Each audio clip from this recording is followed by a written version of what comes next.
Hello, welcome to a online training recording of governance training. This is a topic that's very close to my heart for a number of reasons.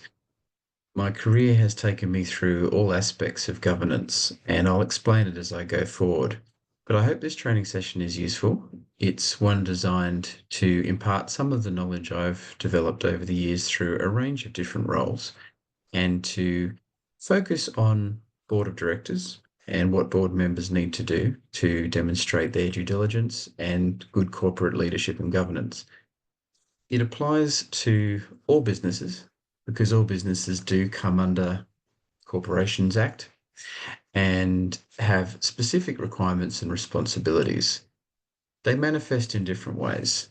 And for corporations that have boards that are public companies, there are, of course, much higher pressures and expectations than small two-person organizations like the business I run, JOPL. Yet the laws are the same and they apply the same way, just in slightly different contexts. And while this may not be relevant exactly to the context that you work within, it is something that will have, I hope, far-reaching value as you navigate your own role in your organization. And here are the key things we'll cover. I'll get straight into it, and you're welcome to request a copy of the PowerPoint after the session to uh, familiarize yourself with the points and lead you into different areas of thinking. About me, many of you may know me or have seen me or heard of me before, but my history is one I'm not usually too keen to share, mostly because people think I kind of been very good at my work roles because I jump around so much. That's probably true. More boredom has been the cause of my jumping, but I've stayed very stable for the last 10 or so years. The first few years, I was trying to get somewhere. I wasn't quite sure where I wanted to get, but I was passionate about going somewhere. Actually started off wanting to join the police, did the policing course through Charles Sturt Uni, and then that led to other studies. Family commitments meant I wanted to seek jobs that brought me money, as we all tend to do. So I got my first taste of probably a real job after the usual high school making cash jobs like security and things, which always add some interesting flavors to your resume. But CGU, workers' comp, was the first taste I had of this whole concept of regulation and governance through the workers' comp lens. And it was a fascinating journey because I realized there are a lot of areas that companies struggled with.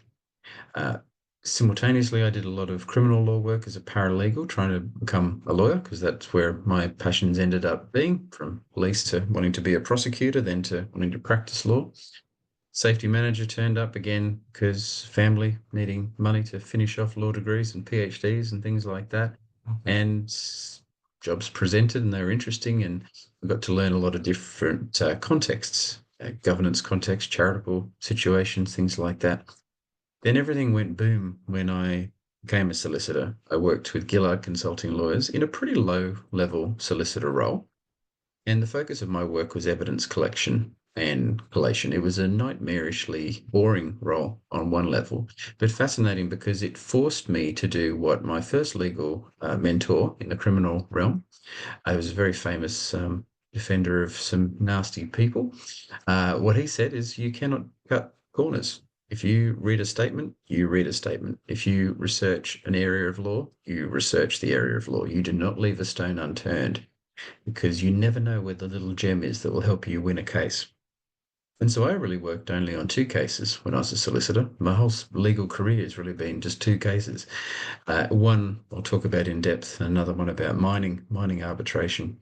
And although I was never very high up in the solicitor echelons, I know the cases inside out because I put together, what became something like 30 volumes of statements of three people that went over thousands of pages on a very, very complex charitable trust matter. I realized that solicitor work was something I was very passionate about, but health and safety paid the bills, and an opportunity popped up to get into some more practical things. So I became a safety consultant in JOPL and bought my way into that, and the rest is history, really, for me. What it's given me is a great opportunity to work with businesses to help them through their governance uh, webs that will navigate through their governance webs.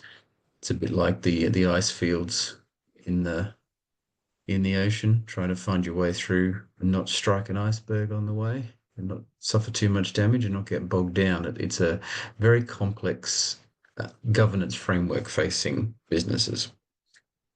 And then academic side of things push me towards teaching in all different forms, mostly around sociology, and I've had a passion for a long time around workplace bullying, administrative law, and all things in between. So what that's given me is a bit of a unique perspective, I hope, on what businesses need and how to achieve that, how to navigate those legal requirements. And there is a lot to do. This is what I look at my business and I think this is what I can help with. I can help businesses make good decisions in the midst of a myriad of competing parts of the puzzle, if you like. Your decisions that you make as business owners, as business leaders, as directors, uh, involve a lot of things. Your customers, your members, your insurance needs, the market effects, the tax requirements and the business structure requirements. Safety is huge in there, knowledge. They're just a few things I've picked as words to illustrate the complexities of the things you face. And of course, every one of those is broken down into hundreds of specific areas that you need to understand before you make good informed decisions. Problem is, consultants and lawyers think that they are the be all and end all. And unfortunately, they do take a lot of priority. They shouldn't. My old legal boss used the analogy of the oxpecker on the back of a rhino or an ox or an animal like that, the little birds that pick the ticks off. Business is the rhino, consultants and lawyers are the little birds that pick the ticks. They do a great job. They help. They make life more comfortable, but they're superfluous to reality. They don't make the rhino go. The rhino could do okay without them. The rhino is existing without them. Could rub himself or herself against a tree to remove things. Could survive and not, potentially not die from it. And of course, parasites can enter the system, and that's what they're there for. But it's an ecosystem that works well. But it's important to realize that those birds cannot exist but for the rhino's presence or the animal's presence. And lawyers forget that. They think they're the rhino. They think they're the most important thing in the mix. And they're not.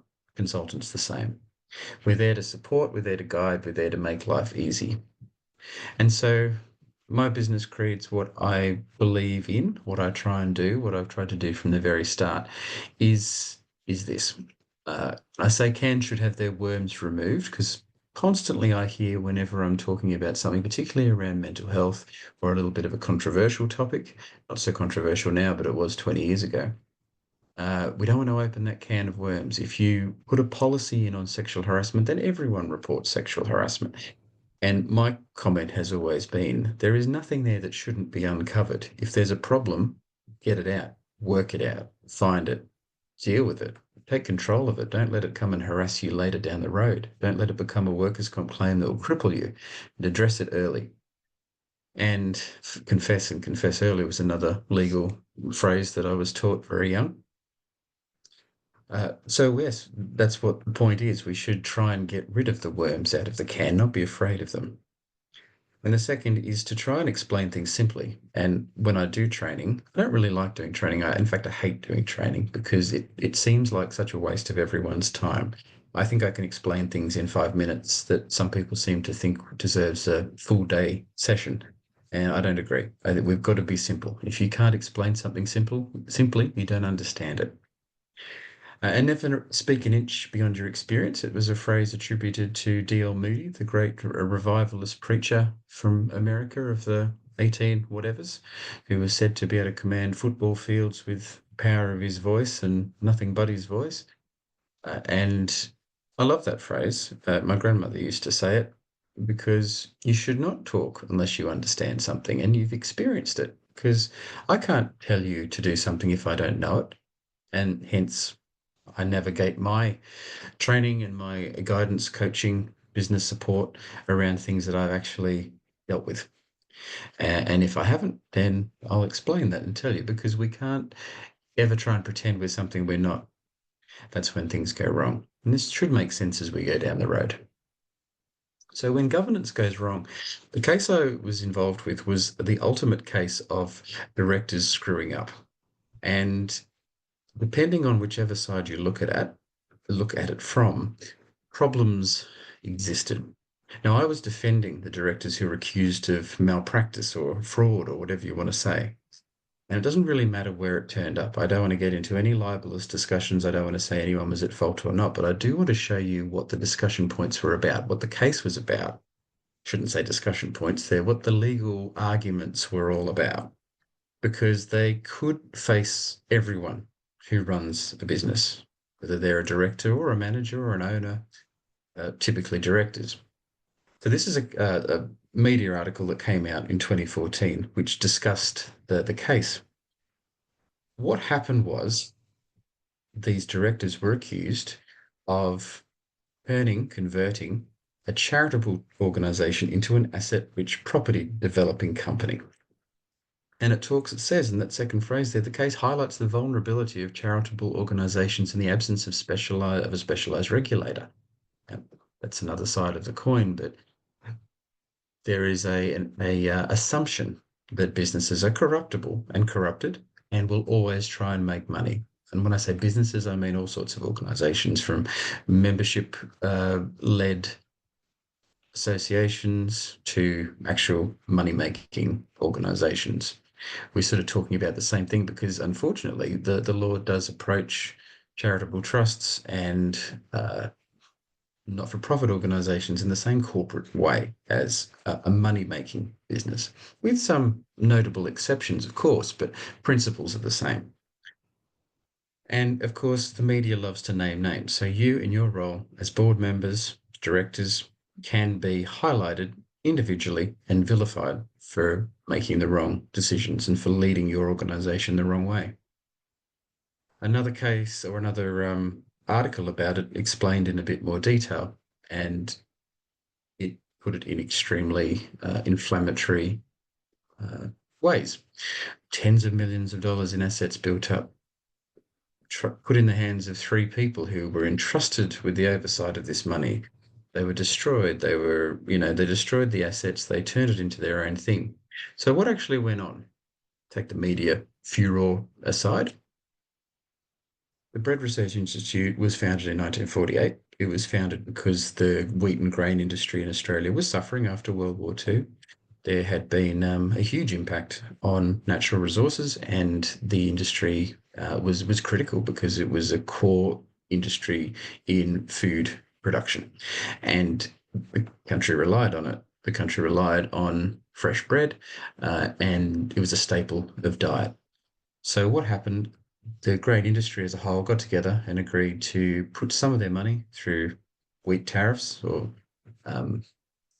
tariffs, the right word, onto or tariffs on the wheat that was manufactured and processed, put into a research institute, would employ a number of people, would own a bit of property, started off leasing and then owned something because it was easier to own. And they develop a pilot mill to practice different techniques, to do scientific research on what was the best way of using, manufacturing, storing bread. This went very well. They experimented with lots of really interesting things, and being able to go back and look at all the history of this through the case preparation I did, I was able to see every single meeting that the board and the company had right from 1948. And this was like a whole house worth of paper I had to read over a period of nearly a year. And it was fascinating. They tried experimenting with bread in tins. They came up later on with bread tags and the ideas of plastic bags and things like that. They supported a lot of different innovations.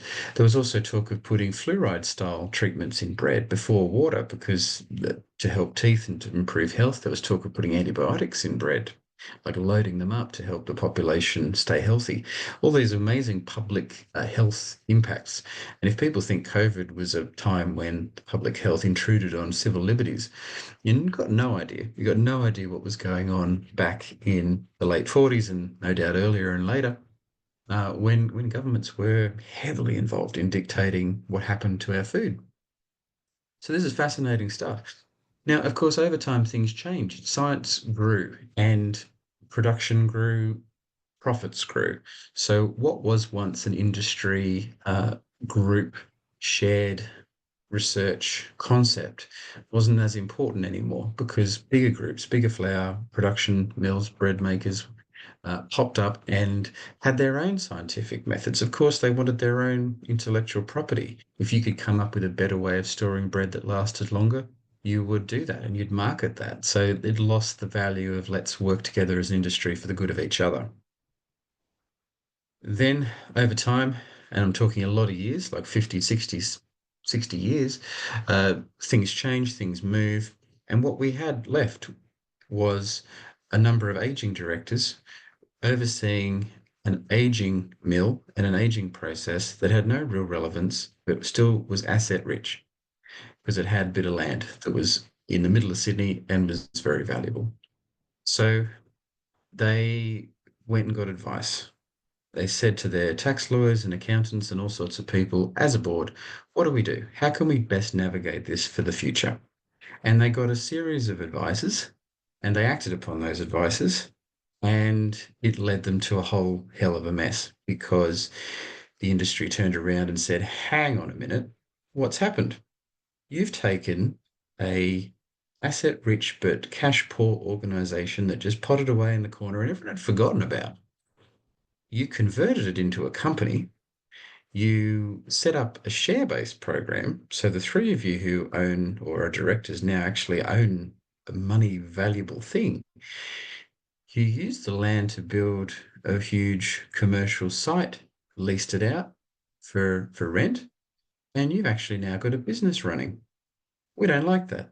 And a whole new company was formed, a bit like an interested party company. You see those law firms taking on what do they call them? The class action. It was like that. A class action company was developed with a whole board of directors, and they took out a legal action against the Bread Research Institute. And I'm not saying anything that's not in the public domain, by the way, because it is and it's out there. And again, won't ever say anything that's libelous about anybody, but it's a really fascinating case to understand how the law is applied. Now, the key things that got asked in that case, and it didn't go through to the end, it got settled, as most cases do. So it's very rare that you get a case that goes all the way through and the judges actually explain what they're thinking in it all. It hinged on what was the actual purpose of the business, the organization. And my job was to work out what the thing was actually all about. If it was about a charity or not for profit to support the industry in developing education and further addressing its whatevers, then they did the wrong thing because they turned it into a business. If it was intended as a money-making, profitable thing, then we could argue that they hadn't actually changed the purpose of it. And so I had to dig through not just the original articles of association and memorandum that were formally lodged with whatever ASIC was at the time. I had to look through all the notes and understand the context of what they were trying to achieve. And the argument I put together was that it was a commercial activity. It was intended to make money. It was intended to make money for itself and to be something that members paid into that then had value. And then the members over time chose to leave it.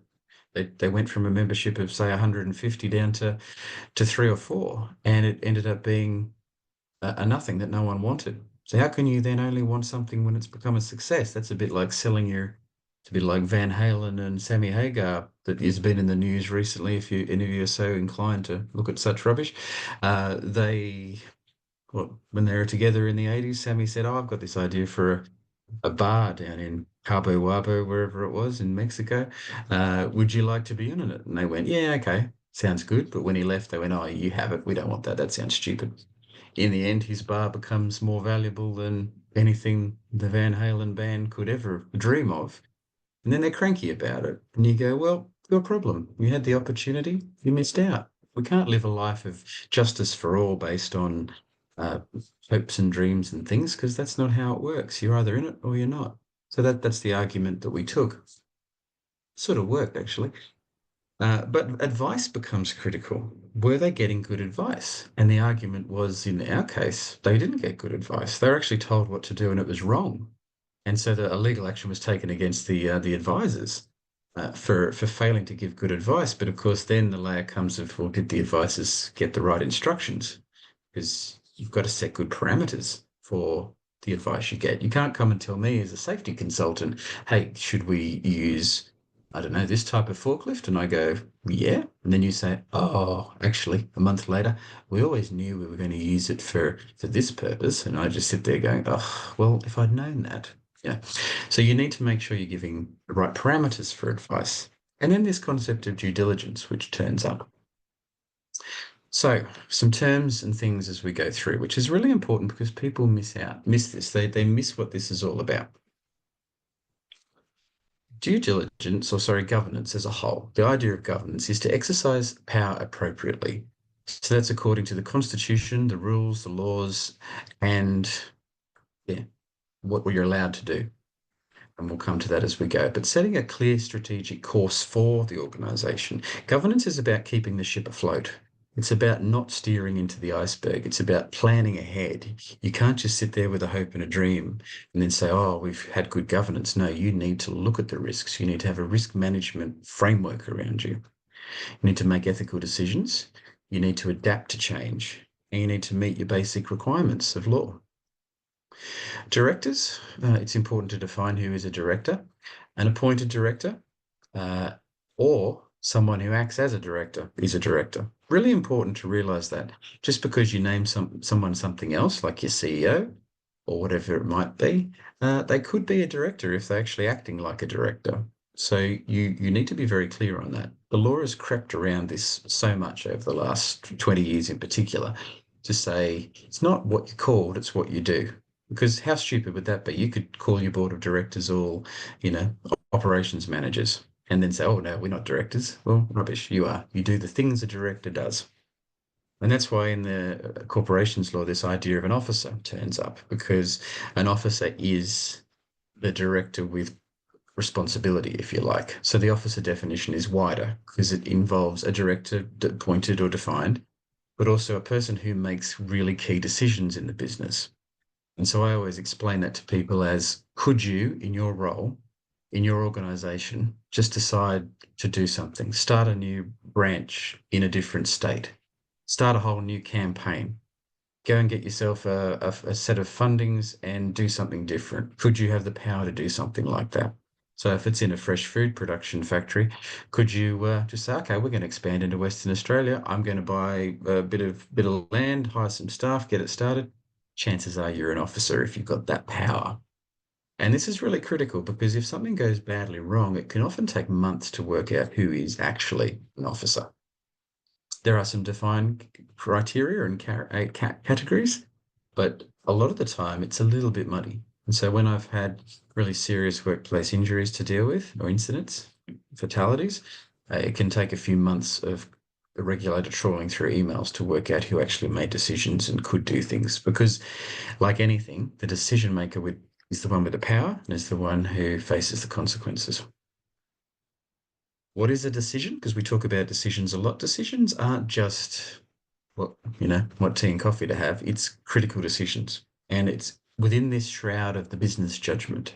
So it's anything that you're deciding around action relevant to business operations. So some examples are to appoint a different solicitor for the company, to approve a strategy, to outsource a marketing program. These are decisions that are business decisions. And that can be to get a new fleet of cars, to do this, to do that. So it's pretty obvious and pretty common sense, but it's important to realize that there is a legal definition of what a decision is. And so making a good decision is not easy. You've got to exercise your power correctly. You've got to follow this concept of due diligence that we'll get to as we go down the road. But the key principles of making a good decision are make the best decision for the organization with the information you know. It has to be for long-term strategic benefit of your organization. So there has to be some sort of strategy. And again, back to governance, there has to be some purpose and reason. And it can't just be to survive. It's got to be to achieve something, to make money, to do this, to help the industry, to support our members, whatever it might be. It has to be to purpose, to power, and ethically, and according to the knowledge you have. And these things come out as we go through, and they're quite critical. Due diligence is a concept that applies in many different contexts, and people get it wrong because it has different applications to tax, to safety, to just general decision making. But the underlying fundamental principles are the same. You've got to make inquiries. You can't rely on ignorance. You have to understand the context. You can't, again, make decisions in a vacuum. You have to obtain the correct advice. You have to puff out your lack of knowledge in particular areas with expert knowledge. And then you have to draw on all of that and what you should know in your position. You cannot use ignorance. You have to pull everything together and make the best decision based on this process of understanding what's out there and what you can do in those situations. And there's a few other concepts that will pop up, but corporations law is a civil law. It's not a criminal law as such, but there are criminal implications of it, which is something to get your head around, perhaps not in this session. But what it means is that there's all sorts of things, but balance of probabilities are used. The reasonable person is in context. I'll explain all this as we go through.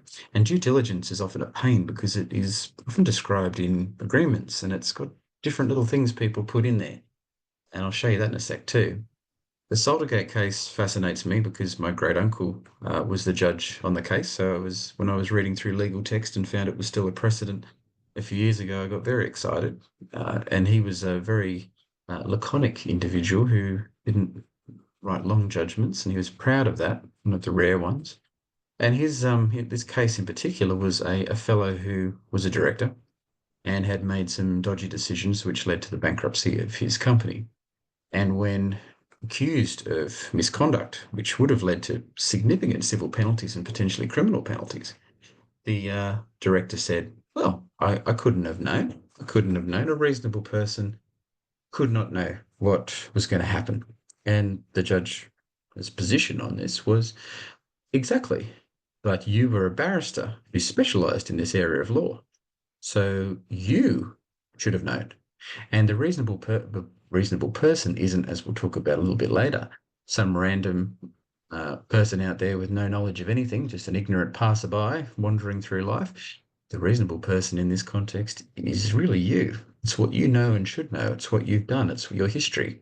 If you're a board member or a business owner, whatever you are, you carry the knowledge that you have through your history and that you should have in your role. So get yourself educated. Draw on the things you should know. If you've been a barrister for 20 years in tax law, how dare you say you don't know tax law? Sorry, but your responsibility carries because of your knowledge and experience. And so that applies to me too. I can't turn around and say, oh, I knew nothing about workers' comp and I didn't know the implications. Whoops. Like, no, I've worked as a case manager in it. I know the practical side of things. I've got to live up to that. Now, safety, when I was saying before, some due diligence concepts are clearly defined in the safety legislation, which is in all states and territories, mirrored in Victoria to a degree, but pretty similar. This is the model legislation that went across Australia in 2011, 2012. Due diligence is really clearly defined because it actually forces directors to do specific things. So acquire and keep up-to-date knowledge. You can't just sit on your bum and hope you get lucky. You have to actually go out there and keep your knowledge up to date. You have to subscribe to things, get training. And very few people actually achieve that. You have to gain an understanding of your organization and what goes on. This PCBU, the entity that you work for, regardless of what it is. What hazards are there? Are there psychosocial ones? Are there risks of forklift accidents? What is going on? You can't just sit there aloof and not know. Then you've got to make sure you put the right resources into it. So your due diligence is to really, as a director, say, of a food manufacturing company with 30 forklifts, you've got to go, okay, forklifts are a major hazard. The industry says blue lights, lanyard alarms are a reasonably standard safety practice. Training, extra training, this is important, that's important. We've got to do that. So what are we going to spend? How are we going to budget this? And then, is it working? incidents happening? Are we learning things? You've actually got to do this as a director and show that you've been through that process. You can't have that ignorance and say, oh, I left it to my managers. Doesn't matter. You're the one who, if you don't fulfill these requirements, can literally, under the Health and Safety Acts, go to jail for up to 20 years and pay millions in fines. And this is where a couple of people have gone to jail because, as directors, they did not put the right things in place to address those significant hazards, and it led to a fatality. So, due diligence is a very complex, but I think clear concept that you must document your knowledge, understanding, and efforts to make good decisions. You can get the decision wrong, but you've got to have that process. Good faith sits here too, and that's another phrase, another concept to use to say that you've got to use it, your exercise of power for proper purpose. You've got to do it for the right reasons. It's a nice little ethical spin on being a director or running a company. Business judgment rule, another concept that pops in. Uh, you are making a good decision if you do make a decision in good faith and proper purpose. You don't have material personal interest. You're not picking this plan for marketing because it's my son-in-law who runs the marketing company. You are actually learning about the issue and you're using your due diligence to find out what is the right decision. And then you actually rationally believe that the judgment is in the best interest of the corporation. How do you test that? That's when we get into, well, what should a person in your position do? Often that's very clear because typically cases don't go to that point. Now, that Bread Research Institute, I think any rational person who knows the history of a not-for-profit organisation that's been around for nearly 60, 70 years supporting the industry and has been contributed to by hundreds of members who are all in the industry, wouldn't then just go, how about I just take it over while no one's looking and turn it into $100 million property? Yeah. That doesn't feel rational. That's why they got in trouble because something went a little bit wrong. And so this is the point. If someone forgets you borrowed their car, does that make it your car? Some people think like that. And as directors, you'll get in a lot of trouble if you do. But people do think like that. People do have that. And I've done that with books I've borrowed. And I hate it because sometimes I'll just go, oh no, I never gave that CD back. It's 25 years later. It's sort of mine now, isn't it? But is it? No, you feel that ickiness around it. If you've got a moral compass, you feel that. If you don't have a moral compass, maybe you shouldn't be a director. Due diligence, though, you need to take all the right steps. You can't just ask advice without the full context and then, shop around for that advice until you get the right advice. Hey, what's the best thing we could do here so we get it all in our name? It's like the car thing. Oh, how do we actually register it in my name now? I'll ask someone. Who shall I ask? Shall I ask the reputable person at the Roads and Maritime Service? No. I might ask Dodgy Dan down at the repo yard or whatever it might be to see if he knows someone who could just come up with a new little set of papers that I could then just transfer, or maybe fake the sale thing. You know what I mean? Now, I'm not saying the directors in that case did it, but I think they got advice that was convenient to what they wanted and maybe didn't look at the impacts. Was the advisor aware of that? Um, I don't think so, because I looked at that from all different sides, and I think the advisor, who was one of the most celebrated tax accountants in the country, I think made the right call given the evidence available. And I don't honestly think the directors did anything wrong. But then again, like I say, not taking sides, something went wrong. People weren't happy. But how does it look? You've got to make sure it looks good. And if something like that occurs and suddenly you're very wealthy at the expense potentially of others, doesn't look great. So you need to protect yourself in these decisions and times. And this applies also to money-making corporations, not just charitable not-for-profits. It's insider trading is a great example. If you're doing things that just don't quite feel right, maybe they're not. The reasonable person then is a concept in law that is everywhere. We see it in jury selection. We're trying to find people who are unbiased. They often have trials in different locations just so that the local people who have seen it too much don't get upset by it. And yeah, we pick things based on stereotypes. And there's all these concepts here, and I love them. because from a sociological point of view, it's a passion for me because we all have incredible biases and we're all stereotyped and we all live in this world of syllogisms. And I love this concept of syllogisms. Firstly, though, Bodenhausen, a theorist, said stereotypes were cognitive shortcuts, and I love that. That we need stereotypes because if you interacted with every new person you encounter as if you've never seen a human before, you're gonna have a really difficult time living your life. Who are you? Oh, what interesting body parts you have. You go, oh no, you assign genders, you assign an age-based judgment. You know what a child is, you know what a grown woman is, you know what a man is, you know what this is, you know what that is. And we live in these ideals of stereotypes because we have to. We know if we ring a plumber, they're going to turn up and probably hopefully fix our plumbing. We're not going to ring a plumber and go, now, what is it you do? Because I've got this issue. Maybe you're not the right person for it. Really? What's the problem? Oh, my grass isn't growing very well. Oh, no, not a plumber. You need a gardener. Oh, I didn't realize. I had no idea. No, we live by stereotypical categorization of people, and hence why we get into so much trouble and can't deal with change and things because racism sits in this category way too easily for the human mind because we get lost in this stuff. So that sits there. And then syllogisms are my favorite, taught to me or expounded to me by my old math teacher. It's a great logical thinking point because it works. The idea is that there is a major premise. So all triangles have three sides, blah, blah. The minor premise scales down the major premise to something local. So this is a three-sided shape. Therefore, it's a triangle. And that's a logical progression that we can all understand because, something is true of everything. This thing fits within that truth. Therefore, it must be the thing.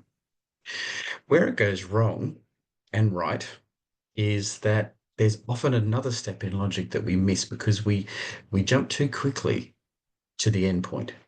And so what I've shown here is that a failure and a success in the same syllogistic process. So if you say lawyers need to demonstrate competency to obtain their qualifications, it's true, you've got to go through all these tests and things. Therefore, this quality, and you say, okay, so the minor example of you've got the major overarching concept we all agree on. Lawyers have to go through this. This person is a qualified lawyer, fine. This person is therefore competent to give us advice based on that legal competency that they have to be a qualified lawyer. Hang on, some go through that and they're not competent. That doesn't work. How come it's both failure and success? And you look at this and go, have I written this wrong? No, I haven't written this wrong. Because it's like this. All cats have four legs. This animal, or that animal, has four legs. It's not a cat, obviously. There's another step there. It's not the other way around. All cats don't have four legs. All four-legged animals aren't cats. There's other animals with four legs, right? But sometimes we get it wrong because it's a giraffe, it's a cat, we think it's a cat, we think it's a giraffe. I hope that makes some sense because what we do often is we go, right, that person is, so yeah, that animal over there has four legs. All cats have four legs. It must be a cat. So we get it wrong and we think the giraffe's a cat. Hopefully I'm not confusing. It's great doing this in person because I can talk it through and explain it with pictures. But you see how a syllogism fails. It's very easy to take an overarching principle, apply it to something that seems obvious, but then get it drastically wrong because there's no extra step in there. We often do the lawyer one to go back to that. And we do it with driver's licenses, we do it with everything else. We assume that something is an absolute truth. We get that first bit wrong because not the major premise may be a little bit misguided. It might need another step in there. It might not just be that. See, lawyers need to demonstrate competency to obtain their qualifications. Yes, but that's a point in time based on a certain criteria. They also need experience. They also need knowledge. They also need qualification to like a higher learning thing of their accreditation, whatever it might be. They also need to have practiced by themselves or under supervision for 3 years before they can be by themselves. And even then, they still might be crap. So you can't see an absolute in something that doesn't have an absolute basis. We apply a scientific geometric, mathematical logic to something that has lots of variables in it. And we get that drastically wrong. And people love doing it. And that's where racism turns up. It's a great example of racism because, all certain race people are bad drivers. That person is from that race, therefore they're a bad driver. It's the most infuriating thing that humans do. Now, what you need to do, of course, is realize that you can all do that. We all do that all the time because we can get advice that we see as absolutely truthful and we can trust it. We can justify it. We can see all the contributing evidence that supports it and yet be totally wrong because we are corrupted by optimism bias and negative bias as well.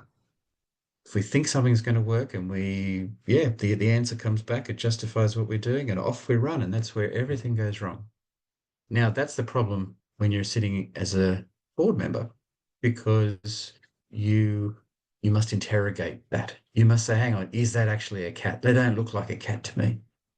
That advice looks like it. Sure, it's right. You're telling me it's right and everything lines up, but something doesn't sit good with me. Something's not rationally working here. Is there another step to it? Is it just the four-legged thing that determines a cat? Or is there many, many possible four-legged things? Cats also have to have cat genetics or DNA, whatever. Yeah, maybe that's the thing.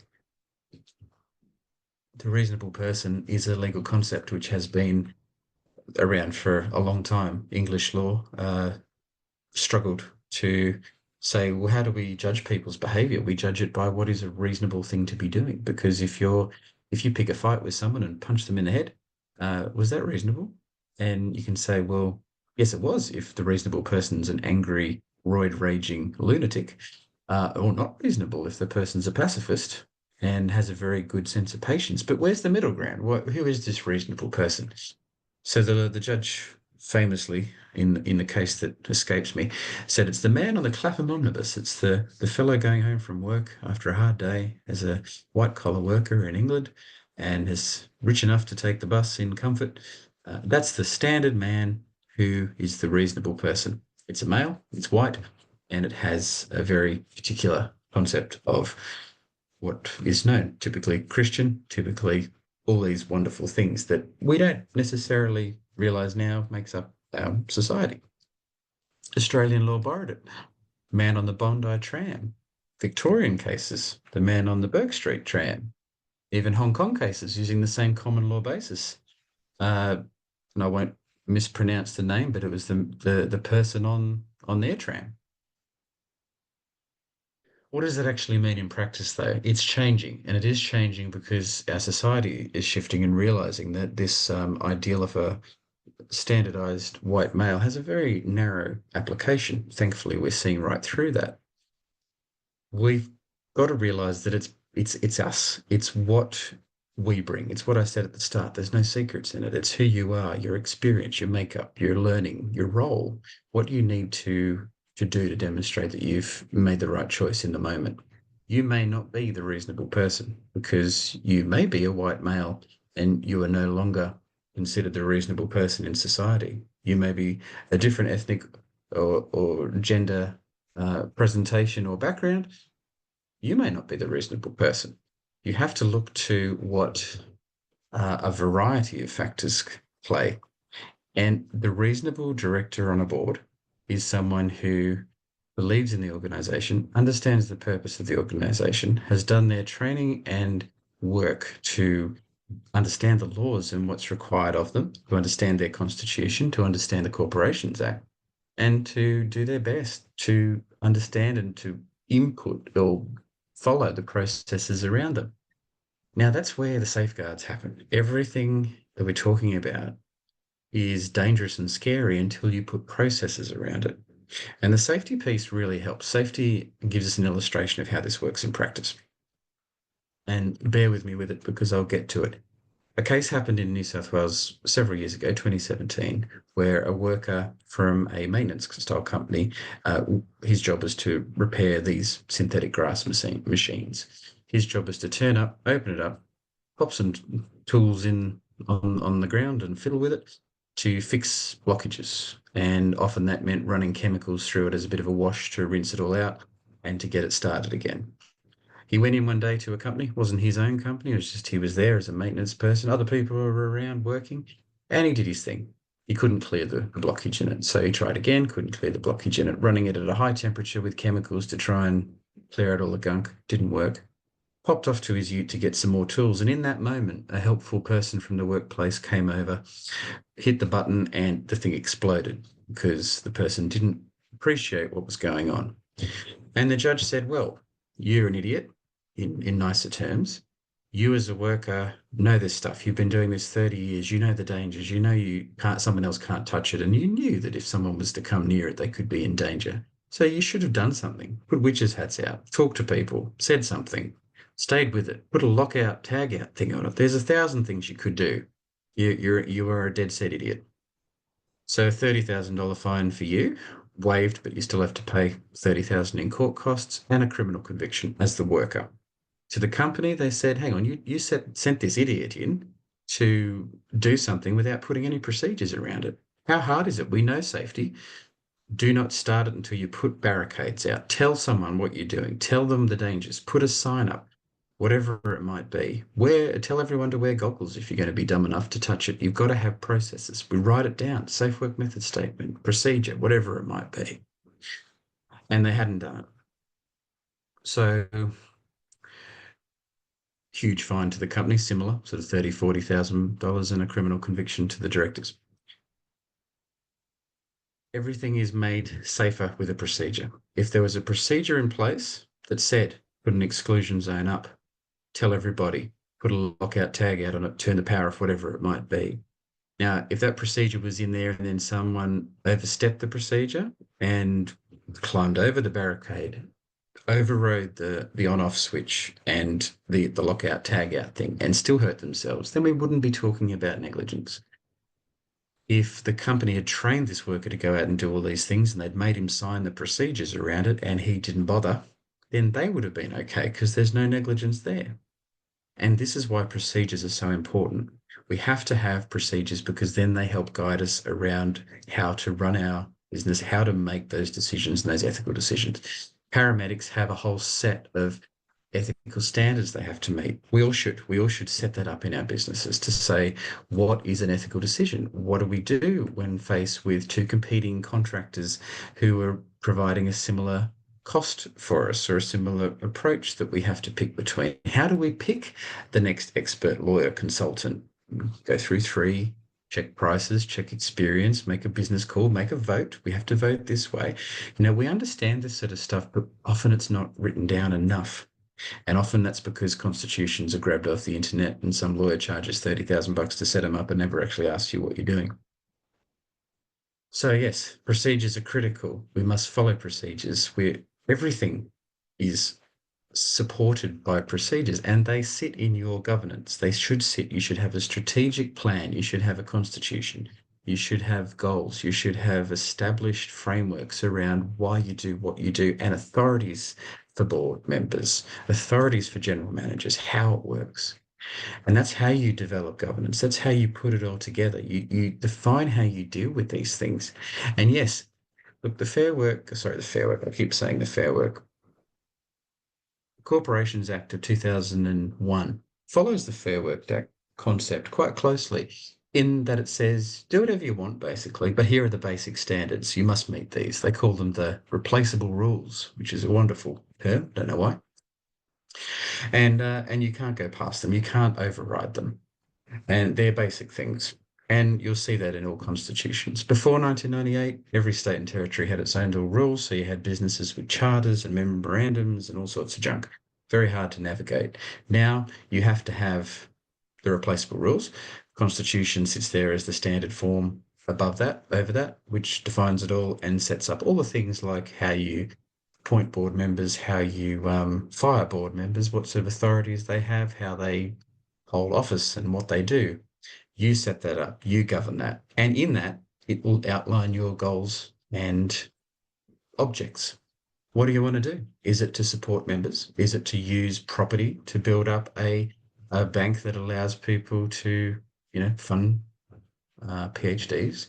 Is it to support financially members, like to keep them up? Is it to create the best advertising campaigns? Is it to educate? Is it to support? What is it?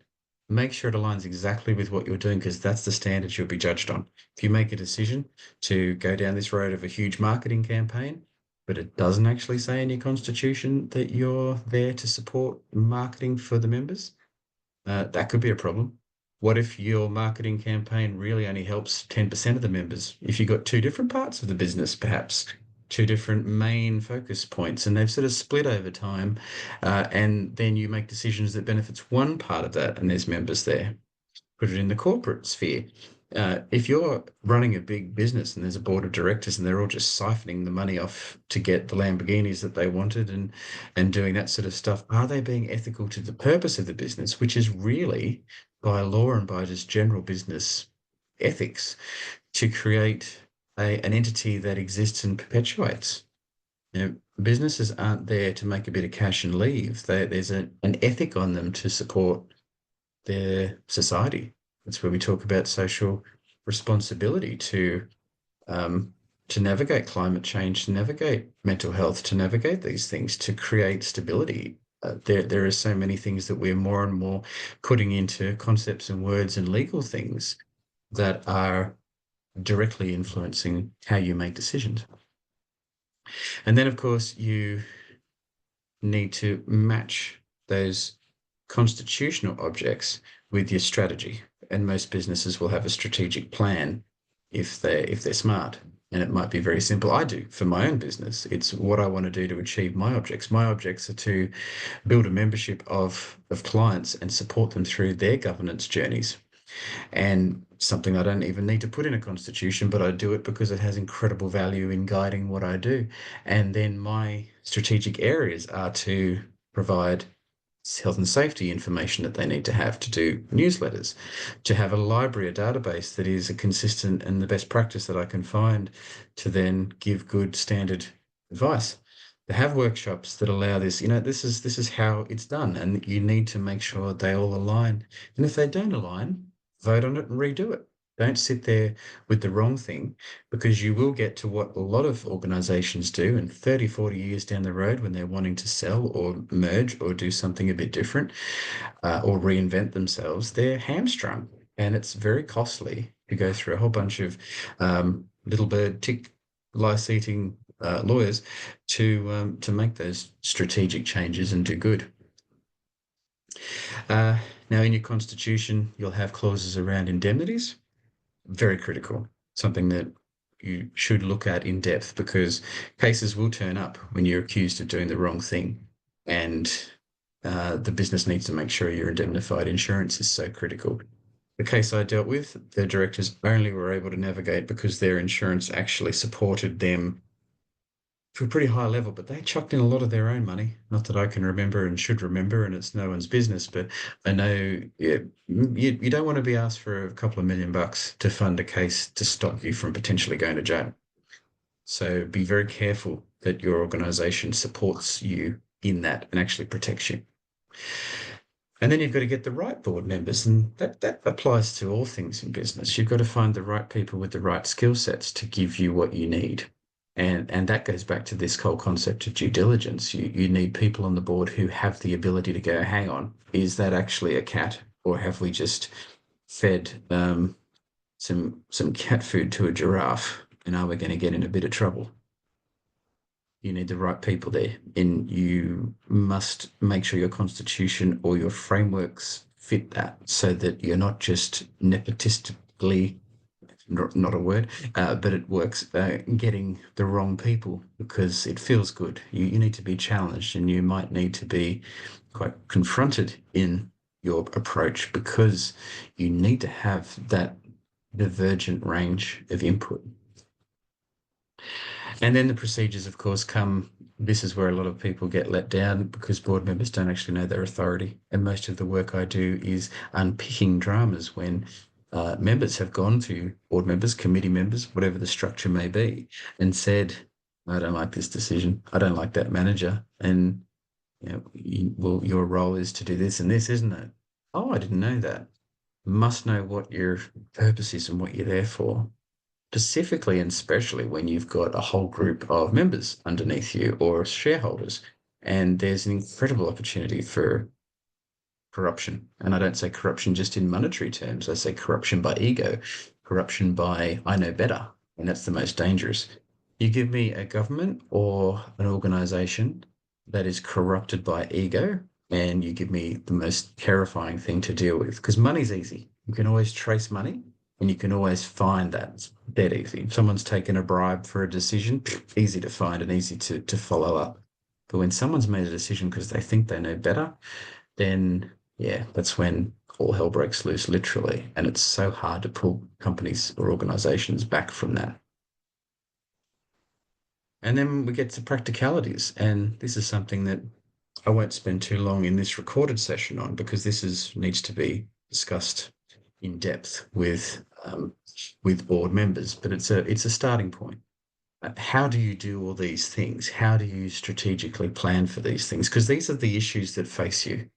These are the things that cause the most problems in a globalized world when you are trying to match your governance approach to so many different competing concepts and requirements. And every single one of these needs to be acknowledged, whether it's in a strategic plan or somewhere. You need to have a clear policy statement. And when I say policy, paragraph, what you do about it, not one of these ridiculous lawyer written 30-page policies. You need to have some clear intent, and then you need to say this is how it's going to happen. So for global integration, for example, you've got to think through how do our laws combine? What advice are we giving, or how are we structuring things that might miss the point? And that's also across states and territories, not just international borderlines.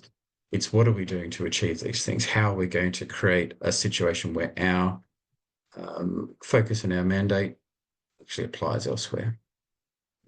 So we can talk more about that if there's any appetite. Lots of opportunities to delve into this in a lot more detail.